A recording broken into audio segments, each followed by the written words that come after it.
Yeah, I need to see if there's a way to prop up this phone. I want to look down at their musical tastes, not them as people.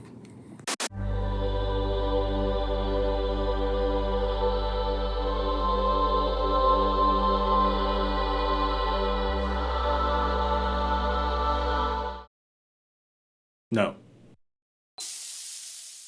In my music history class last year, I taught a brief unit on country music, which is a genre that I seldom enjoy. But you might be surprised to know that there have been some compelling exceptions, and while teaching the unit, I came up with a list of possible reasons why there are certain country songs I like, versus the songs that make me want to die inside.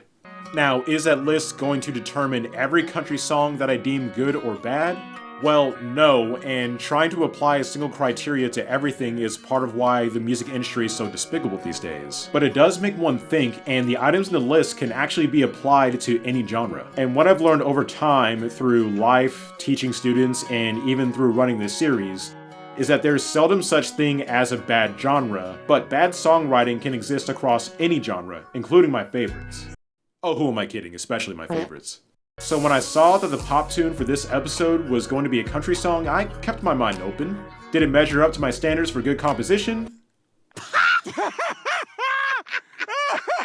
No, it did not. Far from it. I could verbally list all of the musical aspects that I feel makes the song boring, but since y'all can pause and read, I'll just do my rant instead. Remember that the Hot 100 is based on sales, radio play, and streaming.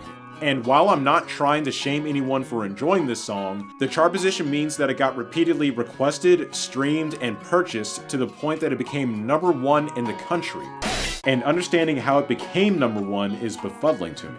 Let's use McDonald's as an example. A lot of people are pleased by the items that the restaurant has to offer, and that's fine. But you'd be hard-pressed to find someone that enjoys eating at McDonald's every single day if there is a large variety of restaurants available to them, even other burger joints. In case I lost you with my analogy, Last Night by Morgan Wallen is the figurative McDonald's, and there's nothing wrong with enjoying that song. Still, while most listeners won't be in the mood for Mahler's Second Symphony or Dark Side of the Moon, there are still more diverse and fulfilling options out there. And if relationship strife is the topic, you can start with Stand Down by Cooper Allen.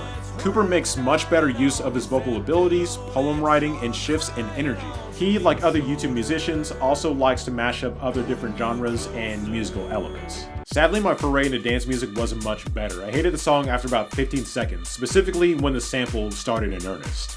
The sample in particular is from Something's Got a Hold on Me by Etta James, which has been used heavily by producers over several decades. Some musicians have sampled the song in a useful way, but some sample users are about as creative as chicken and rice. Kinda like this one. Heavy sampling or interpolation of music has been a big part of music making, believe it or not, for centuries. Hip-hop, house, and its dance music successors probably wouldn't exist without sampling. Jazz musicians, both old and new, would either cover the standards, interpolate well-known songs as a form of musical humor,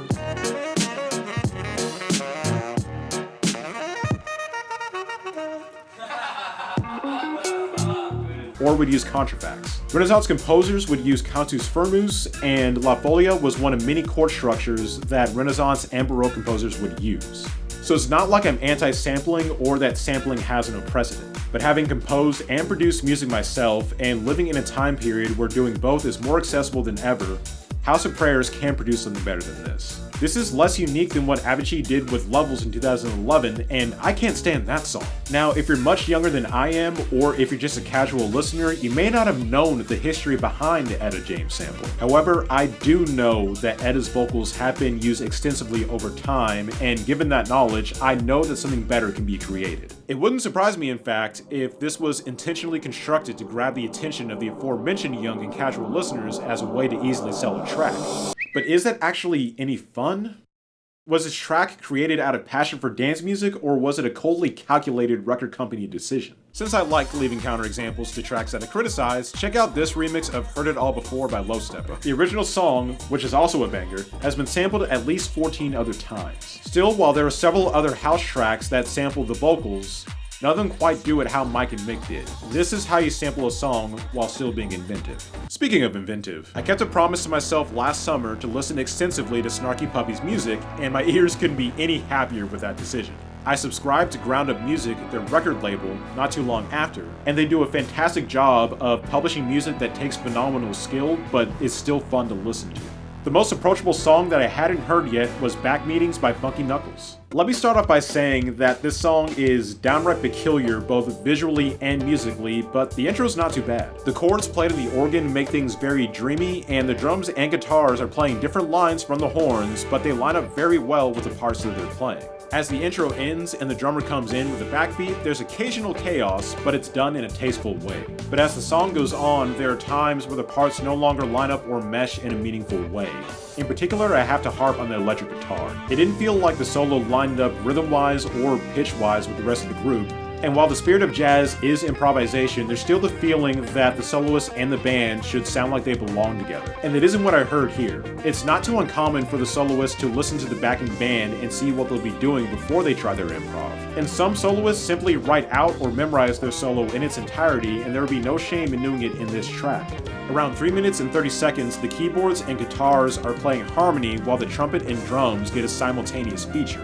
While I realize that this section is chaotic on purpose, and some people will quickly point to the composer's description of the song, I still feel like it would have sounded better if the trumpeter was playing by themselves, or the drummer was playing by themselves, or if they did a call and response over the harmonies. But it just sounds like mud when it's played together, and unless there are any free jazzers listening, and knowing my students, I doubt it, it can be difficult to enjoy. Once the drummer comes back in with a more down-to-earth beat, it becomes a little bit more stable to the end. Despite there being several good elements in the tune, it's difficult to give my full endorsement. That being said, if I listen to more Funky Knuckles, I'm likely to find something more pleasing. And if you're not as big of a dork as I am, feel free to listen to Ground Up's founders, Snarky Puppy. My favorite song of theirs is Take It, and it might be yours too. Contrary to the show's name, I don't actually want to dislike the music that gets selected, but I got the trifecta today. But I'm glad to be back in front of the camera and talking about music again. I'm still trying to find a way to publish videos throughout the school year, even if it isn't regularly scheduled. If summer planning goes well, I can find a way to make that happen. Until next time, peace.